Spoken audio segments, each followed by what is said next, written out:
seguimos con el simposio de AstraZeneca, si les parece. ¿Están de acuerdo? Bueno, antes de empezar, agradecer a AstraZeneca que me ha permitido ser chairman de este simposio.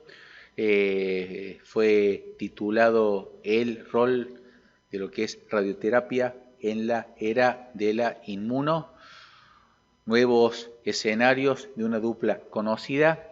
Voy a hablar rápidamente 5 minutos porque hay un speaker reconocido que me sigue.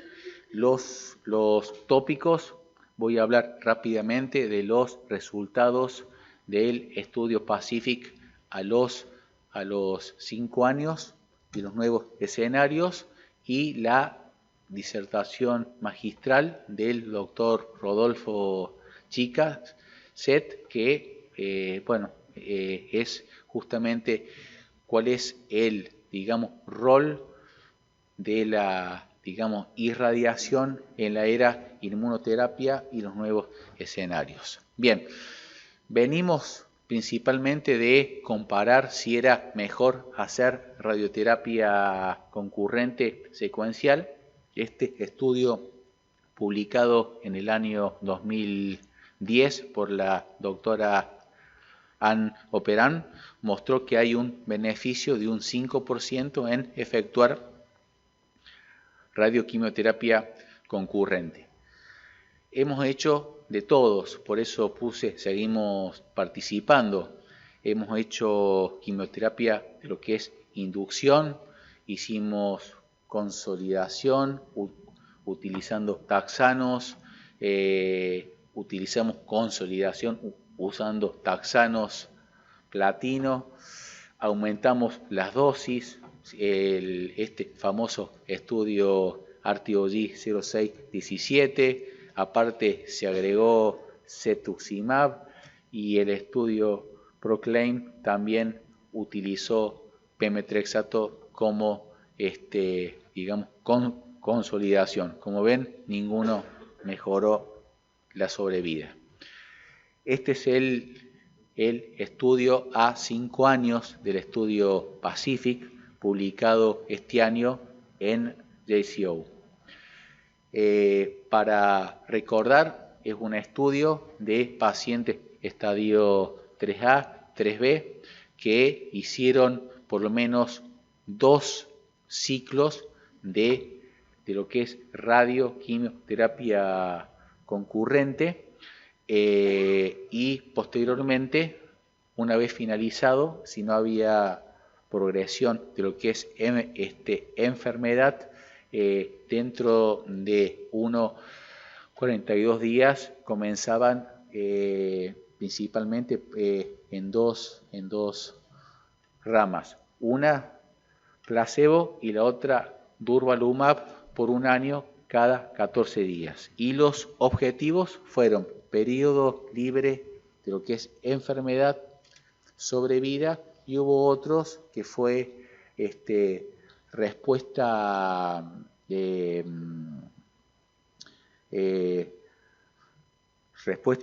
tumoral, terapias subsecuentes en aquellos pacientes recaídos y sobre todo seguridad.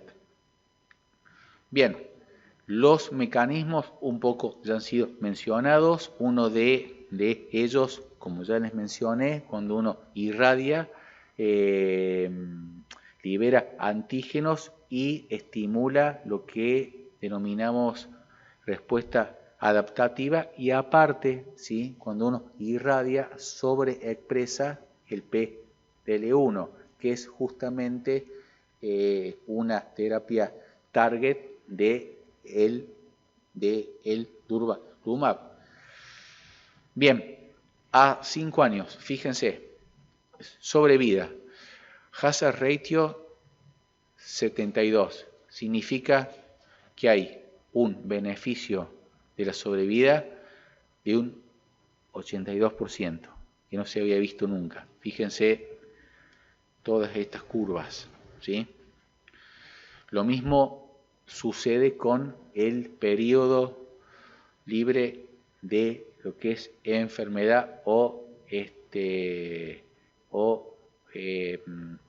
digamos, freedom from survival. Y también hazard ratio 55, o sea, beneficio del 45% de los pacientes a 5 años. Bien, sobrevida y periodo libre de enfermedad. No hubo diferencia en ninguno de todos estos grupos que fueron especificados. Fíjense, varón, mujer, pacientes más jóvenes, si eran fumadores, los estadios, si eran adeno, escamosos, respuestas, si habían hecho platino, carboplatino, etcétera, etcétera, tanto sobrevida como lo que fue PFS, fue todo a favor de la rama durvalumab. Y en un estudio interino, ellos hicieron evaluar qué pasaba con los pacientes que expresaban el PDL1. Fíjense, vamos con la parte derecha, todos mejoraron el PFS. Sin embargo, en lo que fue sobrevida, mejoraron todos ellos, menos los pacientes que expresaron menos del 1%, que ahí sí no hubo impacto en la sobrevida. Pero hubo muchas falencias, se las muestro. Solamente 148 pacientes tuvieron PDL1 menos del 1%. Muestras no disponibles en lo que fue 37% de los pacientes randomizados, o sea que hay muchas fallas. Y lo que es principalmente, las muestras fueron digamos, recolectadas antes que estos pacientes recibieran radioterapia. Y como sabemos, cuando uno irradia, sobreexpresa PDL1. Entonces uno no puede sacar conclusiones ciertas sobre esto. Así que bueno, es un debate amplio, pero me parece importante mencionarlos. Nuevas lesiones. La incidencia de los pacientes que hicieron durvalumab, fíjense, hubo un 24-25% de menor incidencia de lesiones metastásicas en todos los sitios de la economía, pulmón, ganglios, etcétera, etcétera. Y muy importante, los pacientes que hicieron durvalumab, 41% de lo que fue reducción de riesgo de muerte o metástasis, que no se había visto absolutamente nunca. Los efectos adversos más frecuentes fueron principalmente fatiga, disnea, neumonitis, diarrea, pero como pueden ver en la parte inferior no fue significativo. Fíjense, toxicidad grado 3, grado 4 en ambas ramas, durva, placebo 30% versus 26%, solamente 4% de lo que fue diferencia. Y otro dato, cualquier evento, los eventos fatales fueron superiores en lo que fue la rama placebo, 4% rama durva, placebo 6.4%. Y acá les muestro el tema neumonitis, que fue un poco mejor, pero tampoco estos pacientes tuvieron retraso importante de los tratamientos. Entonces, en conclusiones del estudio Pacific 5, a los 5 años, beneficio totalmente sólido, sostenido de lo que fue sobrevida y lo que fue sobrevida libre de progresión. Importante, 42% de estos pacientes asignados a lo que hicieron durva, fíjense, siguen vivos, ¿sí? Y un tercio sigue vivo y sin progresión de enfermedad. Siguen investigándose nuevos regímenes, se los muestro rápidamente ahora, y se está investigando, también se lo voy a estar mostrando, justamente combinar radioquimio con durvalumab. Entonces, síntesis, este estudio cambió la práctica clínica, es evidencia 1 y es el nuevo estándar de estos pacientes. En el Congreso Europeo sobre pulmón, ¿qué hicieron ellos? Hacen este estudio, que es el estudio Pacific 6, de pacientes que no pudieron hacer radioquimioterapia concurrente, lo hicieron secuencial. Y fíjense, estos fueron divididos por lo que fue performance 0,1 y performance más de 2. Pacientes que hicieron tratamiento secuencial y posteriormente durvalumab.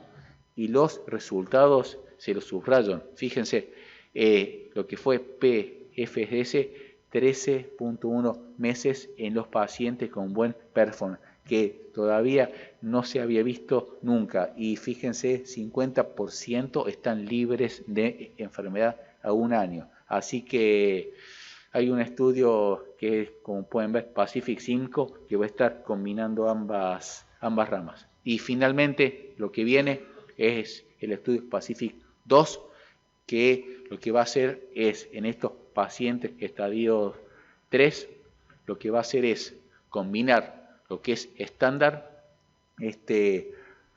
radioquimioterapia, y la otra rama agrega durvalumab en forma concurrente y posteriormente continúan con eso. Así que bueno, muchas gracias y doy paso al doctor Chica Set, que es un médico guatemalteco que vive en Valencia.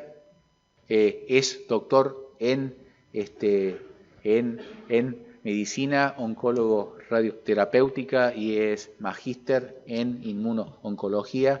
Trabaja en Asires, Valencia, coordina unidad de lo que es docencia, investigación, ensayos clínicos, responsable de la unidad de cáncer pulmonar y justamente radio inmuno, y es profesor universitario, etcétera, etcétera. Doctor, adelante, si no termino más con su extenso currículum. Bueno, un gusto que esté con nosotros. Muchas gracias. Bueno, primero que todo, ¿se me escucha? Yo espero que sí. Quiero agradecer a todos los miembros de SATRO por la invitación, a AstraZeneca por permitir y hacer posible este simposio. En verdad, para mí es un placer estar aquí con todos ustedes y compartir un poco pues, de lo que estamos haciendo, de nuestra experiencia en radioinmunoterapia, específicamente en el cáncer de pulmón. Y bueno, tengo que darle los créditos al doctor Ferraris porque realmente ha hecho pues, una charla magistral y una introducción del Pacific muy buena. Yo creo que me va a ahorrar y me va a permitir ganar un poco de tiempo para no extender esto mucho, ¿no? Y se puedan ir a almorzar pues, tranquilos.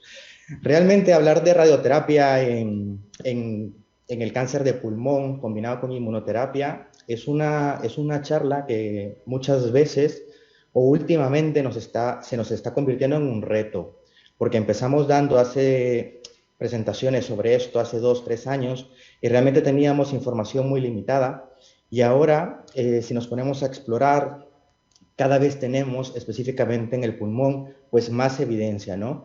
No evidencia de la escala que quisiéramos, pero sí más evidencia y también conocemos más vías de interacción entre la radiación y el sistema inmune. Yo creo que ahí es donde hemos ganado muchísimo. Es difícil, como habló el doctor Ferraris, hablar de estos resultados que estamos teniendo en la combinación de radioinmunoterapia, porque son resultados muy heterogéneos, pero quisiera empezar esta charla recordando que el sistema inmunológico es muy heterogéneo. Sería una ofensa para nuestros colegas inmunólogos resumir el sistema inmune en 2-3 vías. Entonces, intentaré pues llevarlos un poco sobre la evolución que ha tenido, ¿no?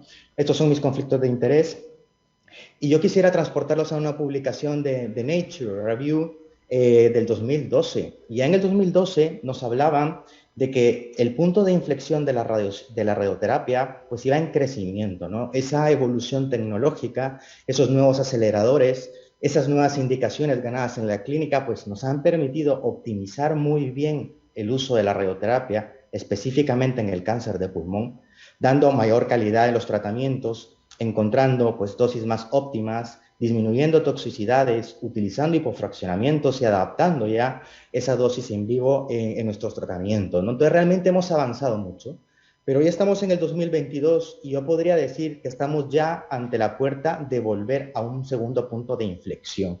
Y es que realmente es poco podremos ganar de lo que tenemos ya a nivel del desarrollo de la radioterapia y su aplicación en el cáncer de pulmón. Pero ya en este año nos hablaban de un segundo punto de inflexión que era pasemos a hablar de radioterapia personalizada. Y realmente para hablar de esto tenemos que tener dos corrientes muy claras y dos elementos muy importantes, que son la estadificación molecular de los tumores y las terapias combinadas, es decir, la integración de la radioterapia con los nuevos tratamientos. Y es aquí pues, donde entra este grupo de inmunoterapia en como estrategia al combinarse con radioterapia, y es de lo que va a ir la charla en el cáncer de pulmón. Yo no sé qué opinarán, pero cada vez ir a pedir un menú de comida rápida, pues también es un poco problemático. Tenemos muchas opciones, está muy diverso, tenemos muchos complementos, muchos extras y muchas veces no sabemos qué hacer. Realmente este es el escenario del cáncer de pulmón hoy en día. Hemos pasado de una estructura, de un diagrama, de un algoritmo de 1 más 1 es igual a 2 en cáncer de pulmón para el diagnóstico y estadificación. Y ahora hemos pasado de tener muchos elementos, por suerte, de alteraciones moleculares, de mutaciones accionables, que nos permiten tener tratamientos específicos que pues, han mejorado la supervivencia de este grupo de pacientes. Entonces ahora tenemos que pensar un poco más de cómo vamos a abordar este grupo de pacientes. Y es que esto está representado por esta diapositiva, ¿no? Si tomamos el peor escenario de los pacientes con cáncer de pulmón, esos pacientes metastásicos, ¿vale? Que antes no llegaban a vivir ni un año, con suerte, con la quimioterapia que teníamos de estándar, pues estos pacientes con estos nuevos tratamientos han incrementado tanto su supervivencia libre de progresión, pero sobre todo sus supervivencias. Es más, ya tenemos, después del Keynote 001, tenemos pacientes ya vivos que están superando los 5 años desde el diagnóstico de metástasis que han sido tratados con este tipo de tratamientos. Entonces hay que agradecer a estos ensayos que nos han dado una ventana terapéutica muy benéfica para este grupo de pacientes. Pero es muy importante que recordemos que al día de hoy el cáncer de pulmón no se cura, pese a que hemos incrementado su supervivencia. Que la inmunoterapia se ha convertido en el cuarto pilar del tratamiento del cáncer de pulmón, no lo tenemos que olvidar, pero que lamentablemente la mayor parte de pacientes no responden a largo plazo y recaen precozmente, y que la radioterapia continúa siendo un pilar fundamental en el cáncer de pulmón, con más del 50% de indicaciones en todos los estadios de la enfermedad, y que, como mencionaba el doctor Ferraris, estamos explorando o se está explorando ese efecto sinérgico de la integración de la radioterapia a la inmunoterapia. Pero yo aquí quisiera hacerles una pregunta al quórum, ¿no? ¿Realmente tenemos base clínica para pensar que deberíamos de seguir investigando esta interacción? Pues claro que la tenemos. Tenemos una justificación clínica para pensar en estudiar esta sinergia, debido a que la mayor parte de nuestros pacientes, cuando debutan, cuando son diagnosticados, tienen volúmenes grandes son volúmenes grandes tumorales. Segundo, que tenemos tasas de fallo pues elevados, como podemos observar aquí. Conforme incrementamos el tamaño tumoral, peor es la sobrevida de estos pacientes, ¿no? Las tasas de fallo, pues, nos hacen un detrimento en este nivel. Y que las principales tasas de fallo ocurren muy precozmente. Estamos hablando de 2 años. Aquí estamos hablando probablemente de tratamientos radicales de radioterapia en cáncer de pulmón, por lo cual pensar que la radioterapia cura el cáncer de pulmón, pues estaríamos diciendo una gran mentira, una gran falacia, y realmente, pues, es una de las bases clínicas para pensar en evaluar esta interacción. Si evaluamos el ensayo clínico RTOG 0236, pues ya un estudio controlado y tal, nos da los mismos datos. No podemos hablar de cura con supervivencias globales del 40% y con un fallo a distancia de 24%, ¿no?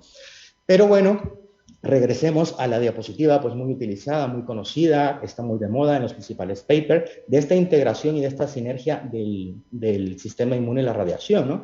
Bueno, Vamos a simplificarla para poderla entender. Y es que si tenemos un grupo de células tumorales a nivel de pulmón y a esto lo administramos radiación, pues vamos a desatar, iniciar una cascada de liberación de citoquinas que van a permitir que la comunicación y activación de diversas vías permitan liberación de neoantígenos, liberación de fracciones de DNA, activación de la vía STING, que va a tener como consecuencia activación del interferón 1, las H proteins, tenemos también las HMGB1, y todos estos factores van a interaccionar tanto en el linfocito T, pero sobre todo en las células plasmáticas. Y esto es lo que va a permitir que ese priming inmunológico pues, sea efectivo y que estos linfocitos, al salir del sistema linfático, pues puedan irse a la circulación sistémica, pues produciendo efectos ascopales, estos efectos tan raros, pero también combatiendo a nivel de las masas tumorales primarias, ¿no?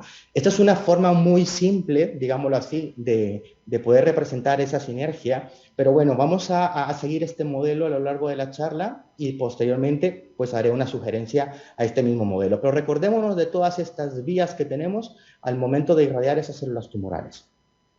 Ahora bien, empecemos por el estadio 3. Como lo ha comentado el doctor Ferraris, pues es donde más evidencia tenemos de buena calidad sobre esta interacción sinérgica. Y es que, ¿qué teníamos? Pues como lo ha dicho, teníamos que costó y demoró mucho tiempo llegar a conocer que la combinación de radioterapia con quimioterapia de manera concurrente era lo que realmente impactó en la supervivencia de los pacientes, ¿no? Por lo cual ese tratamiento, digámoslo así, estándar hasta hace unos meses, años, en este grupo de pacientes.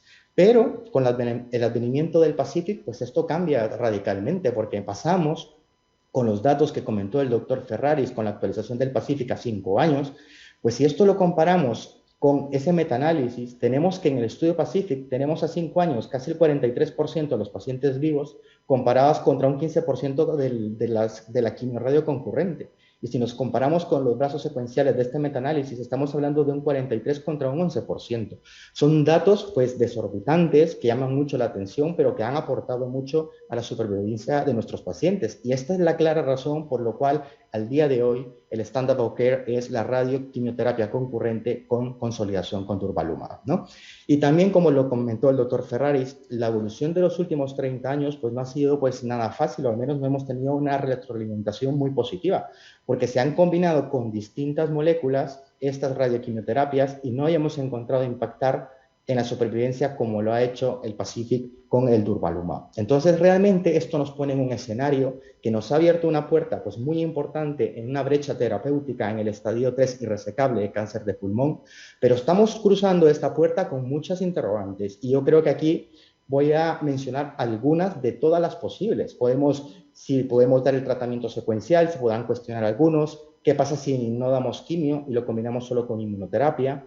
Si hacemos la tripleta con radioquimio inmunoterapia de entrada, podemos utilizar esta estrategia como neoadjuvancia. ¿Qué pasa con esos pacientes con mutaciones accionables? ¿La toxicidad nos dejará llevar a cabo estos tratamientos? Pues son algunas de las interrogantes que nos están permitiendo pasar esta puerta y este escenario. Pues empecemos a responder algunas de ellas. Y realmente la primera pregunta es, ¿esta buena selección de pacientes del ensayo PACIFIC es nuestra práctica clínica? ¿Realmente podemos reproducir esos resultados en la práctica clínica? Pues el PACIFIC-R realmente está intentando pues, responder eso, ¿no? Está participando pues, muchos centros internacionales, entre ellos Australia, Europa, que están intentando ver cómo se comporta pues, esa consolidación con durvalumab en los pacientes con radioquimio.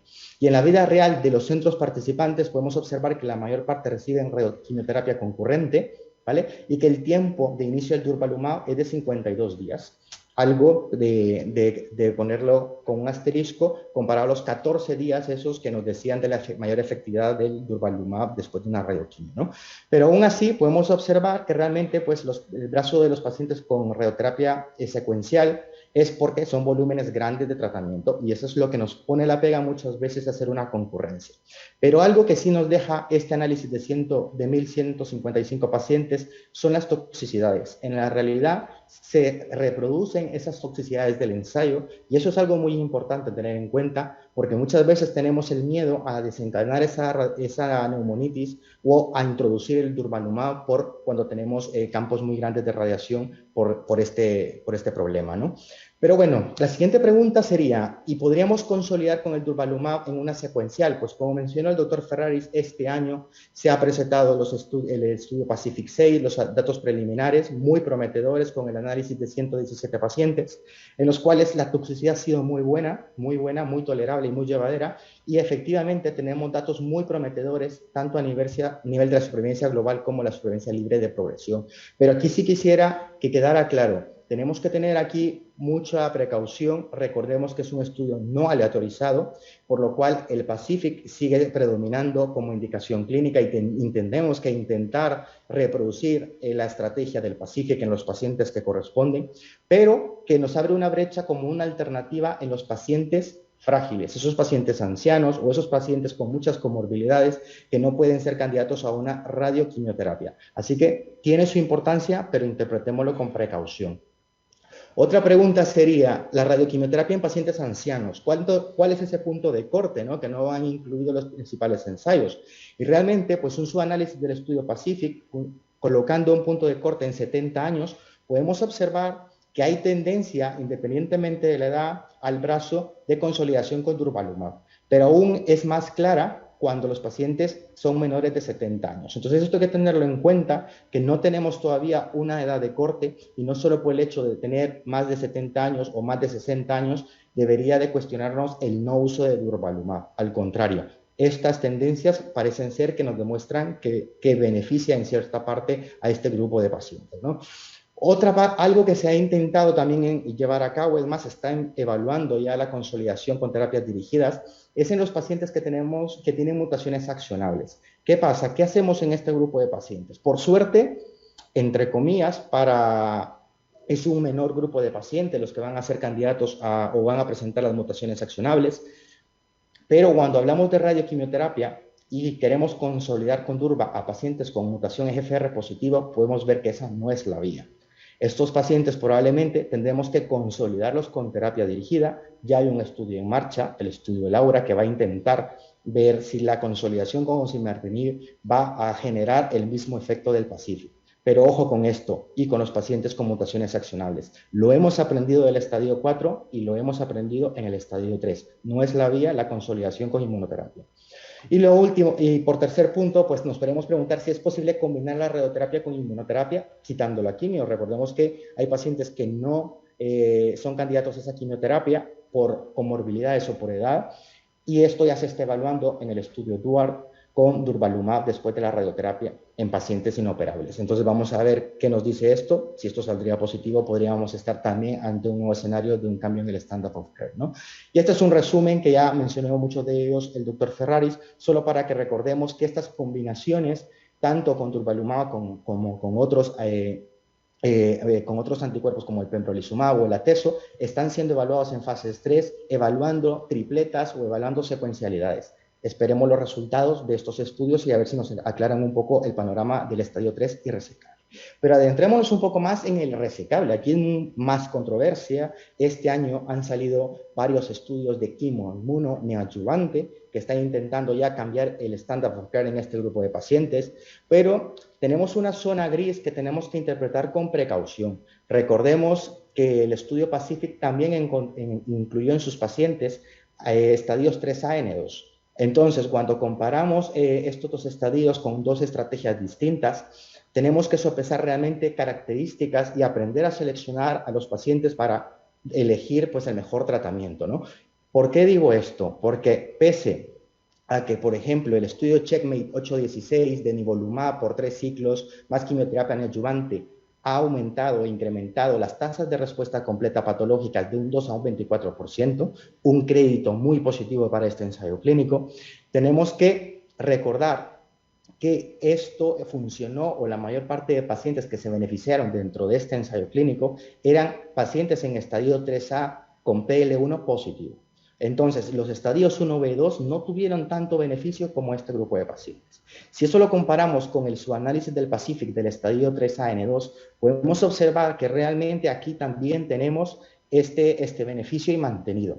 Entonces, todavía no está la estrategia óptima, pero recordemos que muchos de estos en el estudio Nadim, por ejemplo, un 25% de pacientes les hacían neumectomías. Entonces, también tenemos que tener en cuenta la calidad de vida de los pacientes e intentar hacer el mejor tratamiento y ofrecer lo mejor tratamiento. Y en este momento no podríamos decir que para este estadio en específico la quimioinmunoterapia sea superior a la radioquimioterapia con consolidación con durvalumab. Sobre las toxicidades, pues partiendo, como lo dijo el doctor Ferrari, de esas tasas de en torno al 30% y de un 3% de tasas grado 3, grado 4 con el brazo del durvalumab, en la vida real, el estudio NIPRO también demostró que esas tasas grado 3 y grado 4 tampoco son tan llamativas, no son tan elevadas. Otro estudio demostró también que esas toxicidades grado 3 son bajas, manejables y muchas veces revertibles.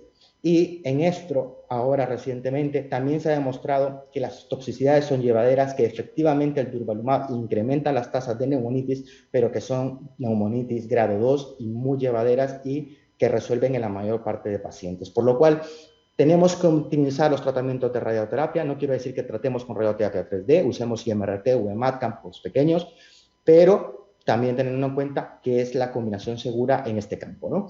Y bueno, para ir adentrándonos ya un poco más en esta charla, que quisiera pasar al estadio 4. Estadio 4 realmente, como oncólogos radioterápicos, pues lo teníamos un poco por el lado.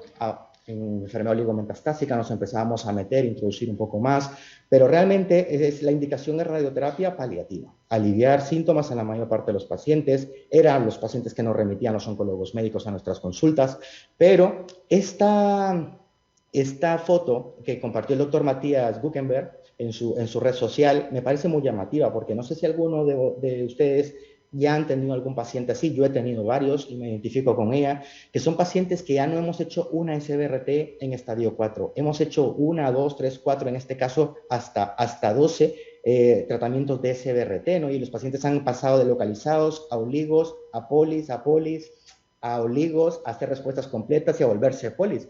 Esta es la integración de lo que hablamos de la nueva era de la inmunoterapia en el cáncer de pulmón. Y a esta integración es a la que tenemos que apostar. Entonces yo creo que esta foto, esta imagen nos representa esto, cómo vamos a manejar o cómo estamos manejando ya a los pacientes en estadio 4.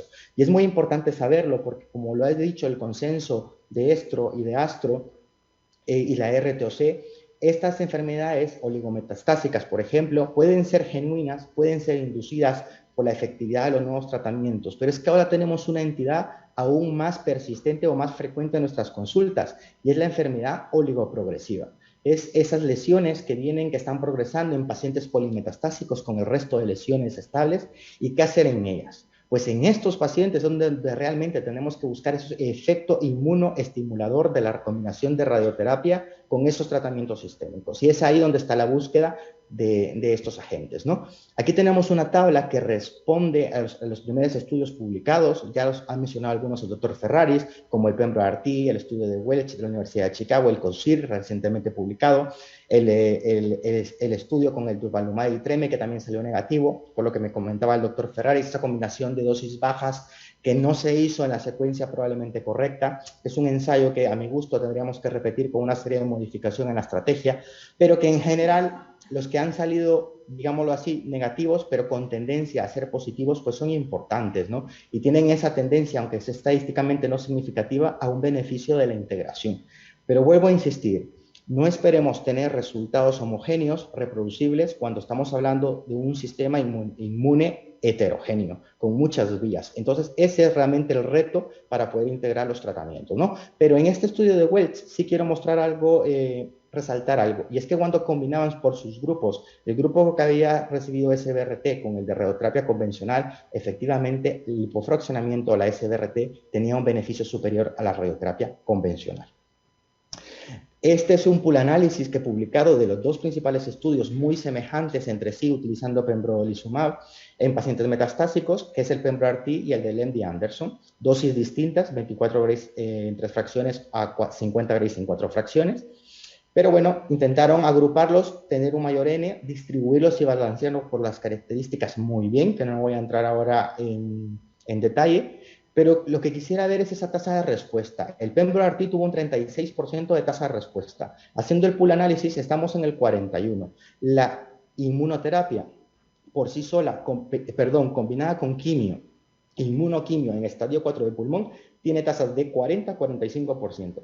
Es decir, con esta combinación hemos logrado prácticamente lo que han logrado los ensayos clínicos fase 3 controlados de quimio-inmuno. Y este pool análisis muestra esa tendencia estadísticamente significativa, tanto en supervivencia como en supervivencia libre de progresión, en beneficio de esta combinación de radioterapia con estos nuevos agentes.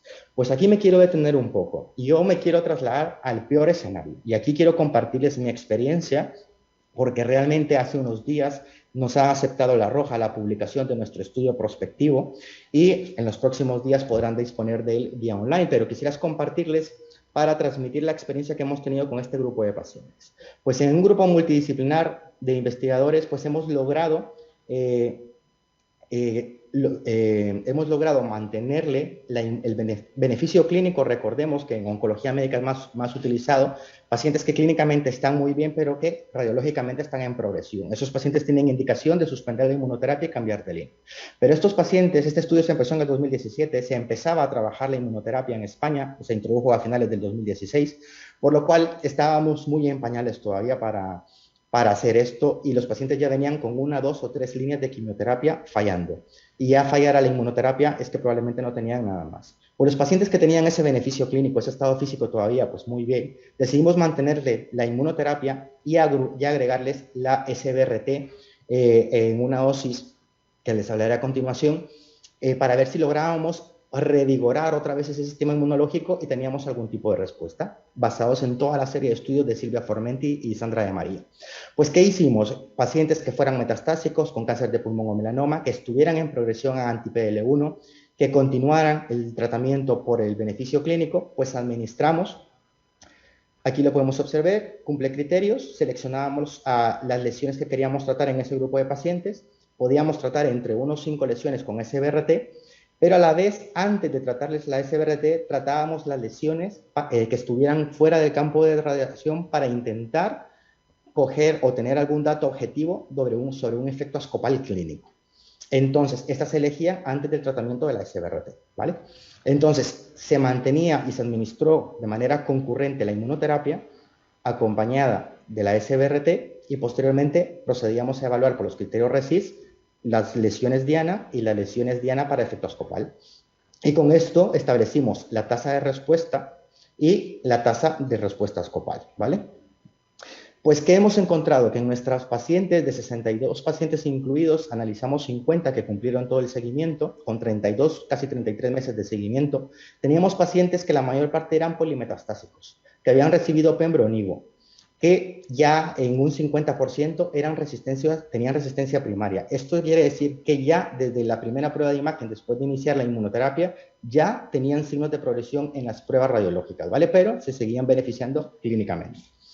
Y la dosis que utilizamos de SBRT fue de 35 Grays en 5 fracciones o de 24 Grays en 3 fracciones. ¿Y cómo elegíamos cuál? Pues intentábamos que fuera la de 35. La de 24, si eran pacientes con radiaciones, no nos cumplían los constraints o eran lesiones óseas en algunos casos, ¿no? Y esta es cómo venían los pacientes durante todo el estudio, cuántos cursos de SBRT. El 62% recibió un curso de SBRT en este estudio. Y aquí tenemos ya datos de resultados. Tenemos una tasa de respuesta general global de un 42%, con un 30% de respuestas completas. Estamos hablando de pacientes que ya estaban fallando a la inmunoterapia. Las tasas de efecto abscopal son de 65%. Cuidado con la interpretación de este estudio. Hemos intentado hacer una diferencia entre la ORR y efecto abscopal. Al día de hoy tenemos que, cuando interpretemos un estudio, intentar prestarle atención a la definición de efecto abscopal y de tasa de ORR. Todos los ensayos de quimo-inmuno o de inmuno solo nos hablan de ORR y eso no es efecto abscopal.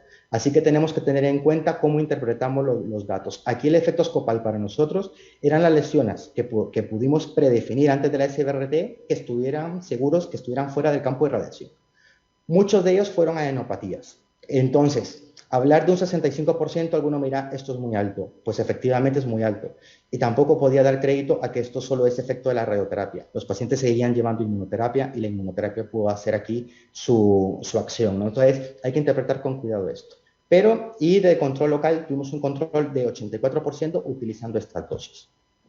Estas son nuestras curvas de supervivencia global y nuestra supervivencia libre de progresión. En pacientes que habían fallado, que ya se les iba a quitar la inmunoterapia, pues logramos que mantuvieran una supervivencia libre de progresión de 14 meses y que tuvieran una mediana de supervivencia de 37 meses. Datos muy importantes, los hemos subanalizado por histología y no hemos encontrado diferencias significativas, al menos en nuestra muestra. Esta gráfica creo que representa mejor cómo se han comportado nuestros 50 pacientes. Pacientes que en las curvas verdes, en las barras verdes podemos ver se siguen beneficiando o sea, hasta el momento del corte del estudio de la inmunoterapia. Los pacientes que se perdieron o perdieron ese beneficio en rojo. Pacientes que pues fallecieron por causa del inmuno o no, pero realmente esto ejemplifica tanto y nos proporciona un dato muy importante, que el tiempo que duró para volverles a cambiar a un nuevo tratamiento sistémico como mediana fueron de 13 meses. Es decir, logramos que esos pacientes vivieran con calidad de vida y vivieran un año más en buenas condiciones. Sobre los efectos secundarios, volvemos al escenario de los principales estudios. Toxicidades grado 3 no tenemos de manera significativa y las únicas 3 que tenemos están fuera del campo de radiación, por lo cual fueron acreditadas específicamente a la inmunoterapia. Pero no nos quedamos ahí tranquilos. La principal limitación de nuestro estudio, aparte de haber sido prospectivo pero observacional, era que no logramos coger muestras de sangre para buscar biomarcadores. Y no nos quedamos ahí. Queremos resolver ese punto débil de nuestro estudio y es por cual uno de nuestros investigadores, el doctor Juan Zafra, por medio de la Fundación de la Asociación Española contra el Cáncer, hemos logrado una beca para lograr investigar esto. Pero vamos a ir un paso más allá. No queremos medir solo citoquinas. Lo que vamos a hacer es que utilizando ese esquema que hemos utilizado de ese inmuno-SBRT, vamos a generar 4 cohortes de pacientes en la cual vamos a administrar el Lifesaver a un grupo de pacientes. Al otro le vamos a excluir la SBRT, vamos a tener un grupo de validación interna de nuestros hospitales participantes que estén recibiendo inmunoterapia sola y vamos a tener un grupo de validación externa del Instituto Karolinska de Suecia que va a validar el uso de ICI solo para contrarrestarlo con estos resultados. ¿Y qué pretendemos buscar?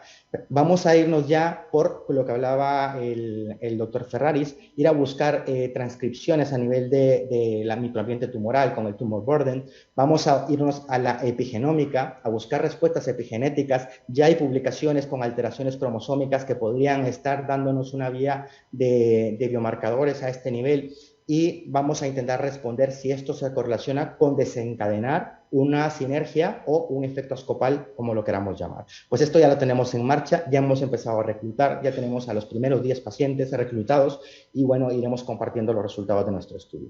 Pero llegado a esto, la optimización de esta combinación es muy complicada. Recordemos, como ha mencionado el doctor Ferraris, no tenemos claro nada. Es más, hicimos una publicación, un review que publicamos en mi grupo el 2020 y realmente lo que publicamos de lo que encontramos en la literatura todavía lo seguimos practicando. Esas dosis de radioterapia no han cambiado, que sean hipofraccionadas, un 8x3, un 6x5, que no pasemos de 12 Grays porque inhibimos vía STING, que sea secuencial en anti-CTL4, concurrente o secuencial en anti-PL1. Es muy importante ir por el multisite, como decía el doctor Ferraris, evitar irradiar hueso. Lo de los ganglios, entre comillas, nosotros irradiamos buen número de ganglios y no hemos producido inmunosupresión. Entonces, hay mucho todavía que en tela de juicio que tenemos que responder, ¿no? al día de hoy de esta integración. Pero yo les quiero decir por dónde va la respuesta. La respuesta no va por la radioterapia, la respuesta va por las vías que activa la radioterapia. Y es que en ese modelo que les puse en un inicio, que es el que predicamos y que seguimos en la mayor parte de publicaciones, se nos ha quedado corto, porque nos hemos olvidado de una parte fundamental del sistema inmune, el sistema innato. Y es que el primero en responder es la inmunidad innata. Son esos macrófagos, esas son las NKs, esas son las plasmáticas, los que responden a esa inmunidad antitumoral. Y nos hemos olvidado que la radiación a este nivel también produce liberación de estos factores que funcionan a nivel de la célula plasmática, pero por ejemplo en macrófagos. Esa vía STIN se nos activa en macrófagos. Esas fracciones de ADN se nos activan dentro de macrófagos. Entonces, algo hay que nos hemos olvidado y por eso no logramos optimizar los resultados que queremos y no lo logramos reproducir. Entonces, ¿qué se está haciendo? Pues ahora estamos acompañando ya bloqueos selectivos. Es decir, ¿por qué no bloqueamos esas vías que nos activan la diferenciación, por ejemplo, de macrófagos, que pasan de M1 a M2? Esa polarización no nos conviene porque esos macrófagos M2 no son antitumorales. Tenemos que inhibirlos. Entonces, ¿qué pasa si damos un bloqueador selectivo a esta vía? Pues eso ya lo tenemos. Estamos en fases 1, están pues con resultados prometedores. Nosotros estamos participando con la vía del CD40 y de la bloqueo selectivo de macrófagos, y la siguiente fase ella es combinar esto con los inhibidores de los puntos de control, a ver qué resultados obtenemos, ¿no? Y esto solo es para ejemplificar cómo tenemos que optimizar y cómo tenemos que pensar de la radioterapia ahora en la era de la inmunoterapia, ¿no? Aquí tenemos un paciente que es un estadio 3C. Vale, era un tratamiento radical, se le hizo la quimioterapia de inicio, no logró disminuir mucho, era un tumor de 12-13 centímetros. Entonces, cuando hizo mucha necrosis después de la quimio y se nos plantea hacer el tratamiento secuencial con radioterapia, ¿no? Pues este paciente realmente le encontramos poco sentido irradiar esa necrosis cuando teníamos que pues, administrar mucha dosis al resto del parénquima. Bueno, lo que hicimos fue integrar la vía del Patriot Radiation, que la ha promulgado mucho el doctor David Satubin de Austria, y lo que hicimos fue integrarla al tratamiento radical. Algo parecido a lo que hace la doctora Armendola en Miami, integrando el LATIS al tratamiento radical del pulmón.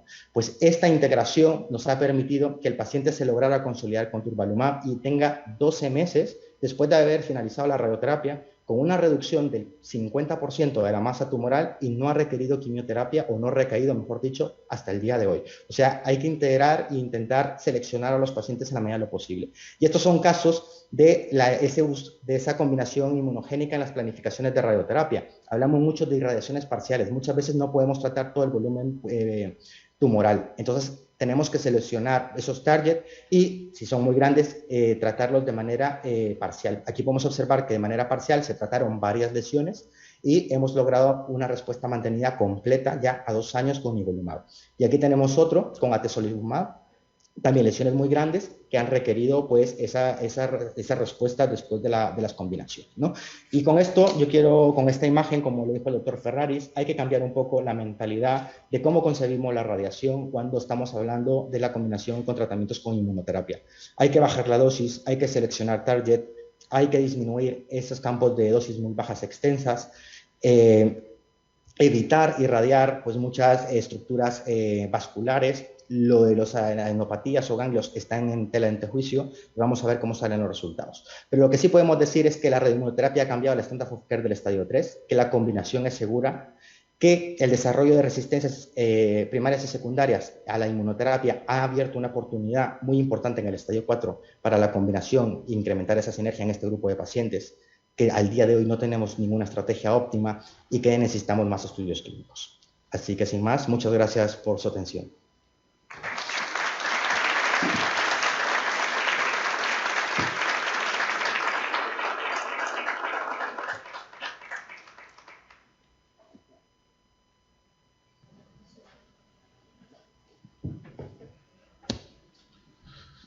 Bueno, finalizamos. La verdad que fue una excelente exposición del doctor Chicatzet. ¿Alguien quiere hacer alguna pregunta al doctor? Sí, aquí una. Doctor Máximo Barros. Hola doctor, buenas tardes. Gracias Rodolfo por acompañarnos en esta presentación, y te felicito a vos y a Gustavo por tan profundas charlas de radioinmunoterapia. Un poco pensando en la práctica clínica y en el PACIFIC, ¿vos cambiaste mucho tu manera de planificar los tratamientos radiantes cuando sabés que un paciente después va a hacer durvalumab? En cuanto a los constraints, ¿los modificaste o seguís utilizando lo que hacías antes de la era de la inmunoterapia cuando planificas un tratamiento radiante? Muy buena pregunta, muy buena pregunta. Pues mira, ha sido un reto, ¿eh? Realmente vamos a ver, intentamos cumplir los constraints que tenemos establecidos para la radioquimio estándar, ¿vale? Lo que sí hemos intentado es reducir un poco los márgenes. Estamos valorando ahora si aporta algo el planificar con un TAC 4D, y logramos reducir un poco más los volúmenes. Hay compañeros que lo están haciendo, nosotros personalmente no lo estamos haciendo. Pero sí, bueno, intentamos que todos los pacientes estén simulados con PET y tratar solamente de irradiar pues, las zonas PET captantes, ¿no? Pero sí, realmente cuando tenemos un V20 muy justito, cuando tenemos un V5 muy alto, como hasta el día de hoy no tenemos otro constraint, intentamos rentabilizar y optimizar esos recursos. Muchas veces debatimos el dejar algo afuera, ¿vale? Por ejemplo, no tratar mediastino cuando son cargas tumorales muy bajas, o optimizar combinando con otro tipo de técnicas, como el caso que mencioné, pero seguimos usando los mismos constraints hasta el día de hoy.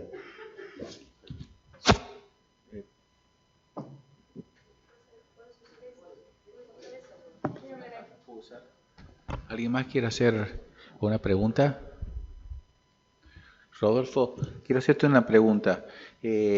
¿Ustedes allá de qué forma estadifican a estos pacientes una vez finalizado radioquimioterapia?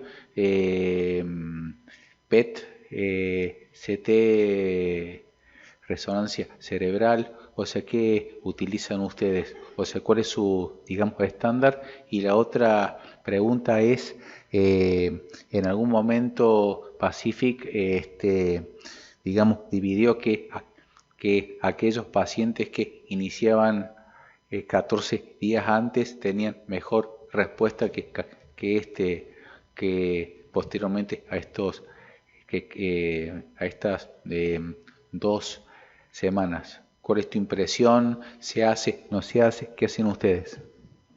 Vale, primero, bueno, en la mayor parte de España, si no me estaré equivocando, en algún centro privado podrá hacer algo distinto. Lo de cumplir los 14 días ya te digo yo que no, ¿vale? Nosotros en nuestro centro no logramos hacer esto. Nosotros reevaluamos con TAC tanto corporal como cerebral a las 4 o 5 semanas, y lo que sí intentamos es que a la 6ª semana esté consolidándose ya con durvalumab. Entonces, entramos en los datos del Pacific R.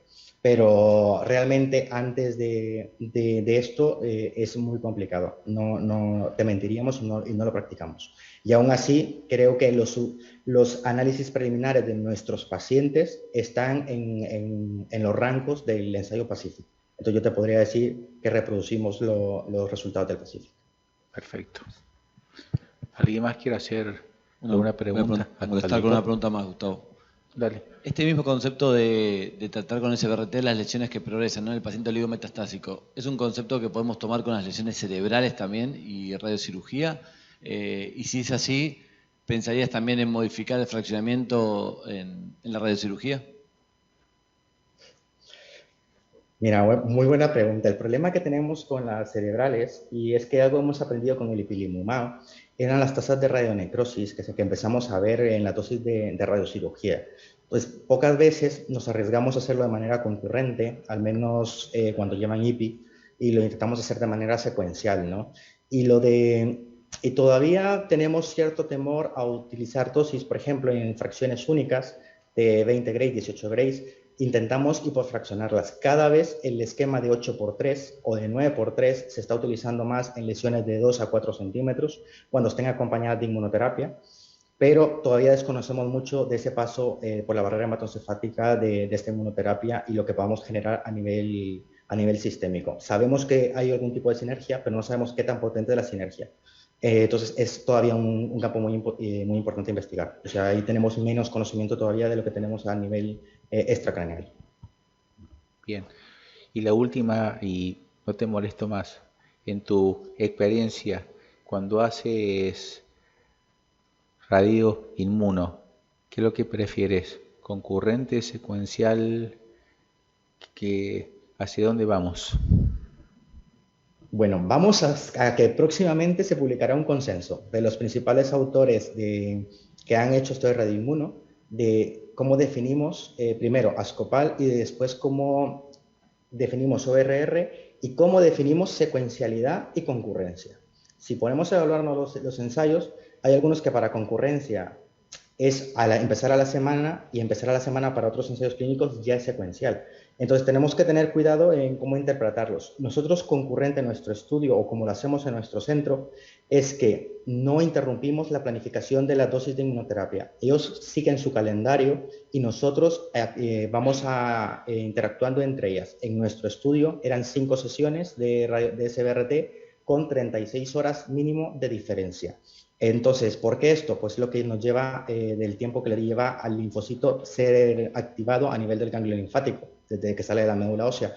Por lo cual, ese fue nuestro criterio. No quiere decir que sea el correcto ni el más óptimo, ¿vale? Pero es lo que estamos haciendo. Bien. ¿Alguien más quiere hacer alguna pregunta? ¿Alguien más? Bueno, Rodolfo, agradecerte, la verdad, sumamente excelente, claro y bueno, nivel científico espectacular. Así que bueno, agradecidos desde este Satro y bueno, muchas gracias Astra por permitirnos semejante speaker. Muchas gracias. Gracias.